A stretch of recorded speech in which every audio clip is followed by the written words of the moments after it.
அத்தை, என்னத்த இது விசேஷ வீட்டுல இருந்து கிளம்பி வந்தவங்க நீங்க பாட்டுக்கு உடம்பு முடியாம படுத்து கிடக்குறீங்க, ஒரு வார்த்தை சொல்றது இல்லையா எங்கிட்ட?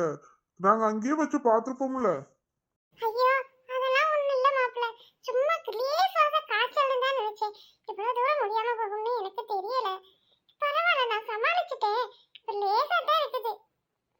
என்னமா இப்படி வீட்ல ஒரு நல்ல காரியத்தை வச்சுக்கிட்டு இப்படி தான் வந்து முடியாம இருப்பீங்களா? அவ என்னன்னா செல்விக்கு முடியலன்னு அவ ஆஸ்பத்திரி கிளம்பிட்டு இருக்கேன்றா. அப்ப நான் வீட்ல ஒரு நல்ல காரியம் வைக்கும்போது உங்களுக்கு எல்லாம் உடம்பு சரியில்லாம போகுது இல்லையா? அந்த அளவுக்கு உடம்ப நீங்க பாத்துக்கிறீங்க. ஏறானே இப்படி எல்லாம் கோச்சுக்கிறேன். நான் வேணும்னா இருந்தேன். நான் தான் ஆசையா பார்த்து இந்த மாப்பிளைய புள்ள பேத்திக்கு கட்டி வைக்கணும்னு நினைச்சேன். ஆனா நானே வந்து கல்யாணம் முன்ன இருந்து எதுவும் செய்ய முடியலையேன்னு வருத்தமா தான் இருக்கு. இருந்தாலும் கல்யாணத்தை ரொம்ப சிறப்பா செஞ்சிடலாம். அதுக்குள்ள நான் சரியாகி வந்துடுவேன். சரியா? அத்தை, நீங்க இங்கே தனியாலாம் இருக்க வேணாம். வாங்க எங்களோட. மாமா எங்க போயிருக்கிறாரு? 2 பேரையும் சேர்த்து நான் கூட்டு போயிடுறேன். வீட்டுல வச்சு நல்ல விதமா பார்த்து கல்யாணம் முடிஞ்சு உங்க பேத்திய மாப்பிள்ளை வீட்டுக்கு அனுப்புற வரைக்கும் நீங்க அங்கேயே இருங்க. வாங்க. ஐயா மாப்ள, உங்களுக்கே அந்த தலைக்கு மேல வேலை கிடக்கு. கூடமான ஹெல்ப் ஒத்தாசையா இருக்கணும் இல்லையா? ஒவ்வொருத்தியமாலாம் வந்து இருக்க கூடாது. நான் இங்க இருந்து சரி பண்ணிட்டு நாங்க வந்துடுறோமே. ஏமா, அவர் தான் இவ்வளவு சொல்றாருல, அப்புறம் ஏன் இவ்வளவு யோசிக்கிறீங்க? வாங்கம்மா போலாம். அப்பாவையும் கூப்பிட்டுக்கலாம் வாங்க. சரிம்மா, வாரேன்.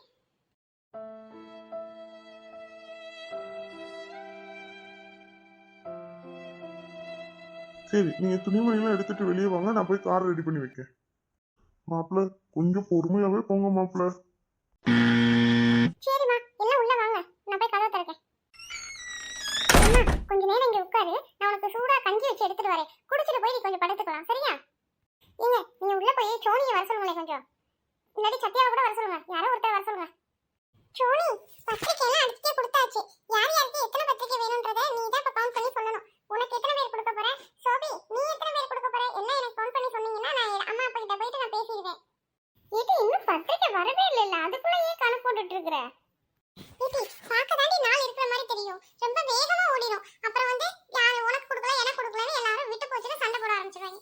அதுக்கு தான் நம்ம எல்லாத்தையும் பிளான் பண்ணி செய்யணும்ன்றது. ஏம்மா சோனி, சத்யா, என்ன பண்ணிட்டு இருக்கிறீங்க? நாங்க வந்தது கூட கவனிக்காம ரூம்ல உட்காந்து பேசிட்டு இருக்கீங்களா?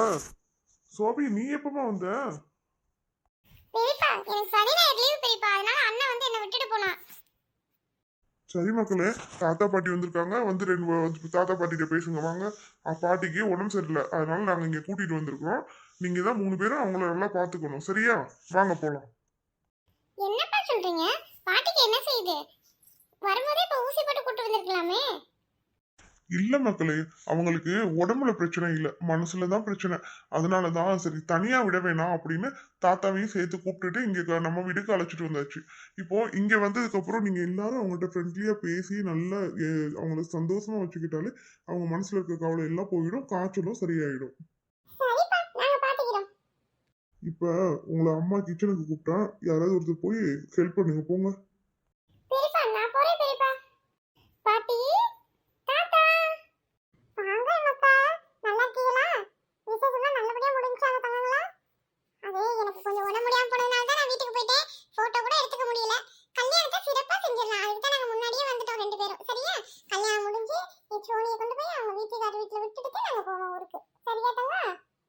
அதெல்லாம் இருக்கட்டும் பாட்டி. அம்மா அப்பா சொன்னாங்க உங்களுக்கு உடம்பு சரியில்லைன்னு சொல்லி. என்ன பாட்டி செய்யுது? எங்கிட்ட சொல்லியிருந்தா நாங்க இங்கேயே வச்சு பார்த்துருப்போம்ல. நீங்க போய் தனியா இருக்கணும்னு எதுக்கு கஷ்டம் அவசியமா சொல்லுங்க? தனியா இருந்து இப்படி கஷ்டப்படலாமா? மக்களே, நான் தான் பாத்துக்கிட்டேன் உங்க பாட்டியே. ஆனாலும் உடம்பு சரியில்லைன்னு சொல்லி பேரம்பேத்திகளை பார்த்ததும் அவளுக்கு அதெல்லாம் சரியா போயிடுது. நான் என்ன செய்யட்டும்? அப்ப நம்ம தோட்டத்தெல்லாம் விட்டுட்டு இங்க வந்து நம்ம இருக்க முடியாதுல்ல. அதனாலதான் நான் அவளை நானே பாத்துக்கிறேன்னு சொல்லி கூட்டு போய் வச்சிருந்தேன். சரி பாட்டி, இங்கே இருங்க. அம்மா என்ன செய்றாங்கன்னு பார்த்துட்டு சாப்பாடு எடுத்துட்டு வரேன் உங்களுக்கு. சாப்பிட்டுட்டு அப்ப நீங்க போய் ரெஸ்ட் எடுக்கலாம்ல. இங்கே இருங்க வரேன். பாத்தீங்களா, என் பேத்திகளுக்கு என்ன பொறுப்பு. அவங்க அம்மா வேலை செஞ்சா கூடவே போய் நின்று ஹெல்ப் பண்றதுக்கு போறாளுங்க. இந்த அளவுக்கு பொறுப்பா இருக்கிறாங்க பிள்ளைங்க. பரவாயில்ல. என்னதான் நம்ம அவ்வளவு நல்லா பாத்துக்கிட்டாலும் மகன் கூட தான் இருக்கணும்னு போறாங்க. அந்த மகன் துரத்தி விட்டாக்க போய் தனியா இருந்து இப்படி எல்லாம் கஷ்டப்படுறாங்க. ஏன் இந்த அம்மா அப்பாக்கு நம்ம சொல்றதே புரிய மாட்டேங்குதுன்னே தெரியல. நம்ம என்ன அவங்களை என்ன கஷ்டப்படுத்துறோமா? எதுவும் கிடையாது. நல்லா அதை நல்ல விதமா தான் பாத்துக்கிறோம். ஆனாலும் ஏன் தான் அம்மா இப்படி பண்றாங்களோ தெரியல. இவ்வளவு தூரம் உட முடியாம இருக்கு. தனியா தான் இருப்பேன்னு இருந்து இப்ப பாரு எவ்வளவு டயர்டாகி போயிருக்கிறாங்கன்னு. இன்னைக்கு மட்டும் நான் போகலைன்னா என்ன ஆயிருக்கும்? ஏட்டி, பாட்டிக்கு உட முடியலன்னா அம்மா ரொம்ப குழம்பி போய் பேசிட்டு இருக்காட்டி. பாவமா இருக்குட்டி. வாங்க நம்ம போய் பேசலாம் அம்மாட்ட. அம்மா, வாங்க மக்களே. ஜோபி நீ எப்பமா வந்த? தெரியுமா, இன்னைக்கு 2 நாள் லீவுன்னு அண்ணன்ட்ட சொல்லி கொண்டு வந்து விட சொன்னேன். அவன் தான் விட்டுட்டு போனான்.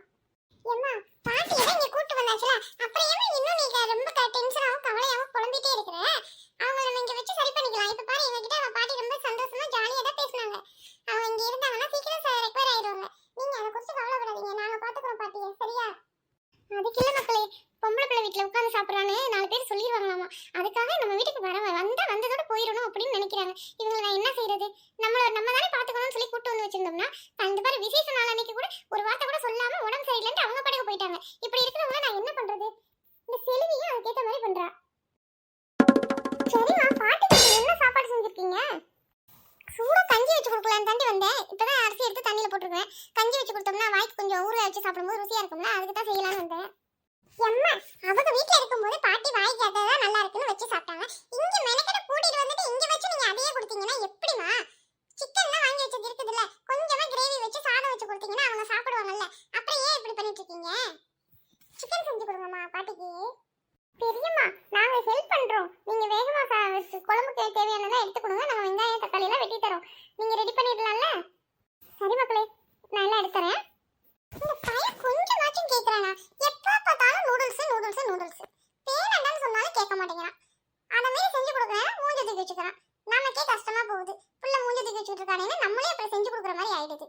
ச்சே, இந்த நூடுல்ஸ் வாங்குறத முதல்ல நிப்பாட்டணும். எப்பமா எம்மா நூடுல்ஸ் ரெடியா? இதோ ஒரு 5 நிமிஷத்துல ரெடி ஆயிடும்பா. இதோட சரி, இனி நூடுல்ஸே வாங்க மாட்டேன். சரியா? எப்பவுமே நூடுல்ஸே கேட்டுட்டே இருக்கு. அது வந்து உடம்புக்கு ஹெல்த்தி கிடையாது. அதனால இனிமே நூடுல்ஸ் வாங்கி தர மாட்டேன். அம்மா, நான் வாங்குறதெல்லாம் மைதால செஞ்ச நூடுல்ஸ் இல்லைம்மா, கோதுமை மாவுல செஞ்சது தான். அதனால தாராளமாக சாப்பிட்லாம். நான் ஹெல்த்தியான நூடுல்ஸ் தான் வாங்கிட்டு வந்து வச்சிருக்கிறேன். அதை நீங்கள் எனக்கு செஞ்சு கொடுக்குறதுனால தப்பே இல்லை. சரி சரி, நீ போய் டைனிங் ஹால்ல உட்காரு, நான் அதை எடுத்துட்டு வரேன். சரிம்மா. இந்தப்பா, எடுத்து சாப்பிடு. சத்தியம்மா, வாசமே சூப்பராக இருக்குது. இது உண்மையிலேயே ரொம்ப செம்ம டேஸ்டானது.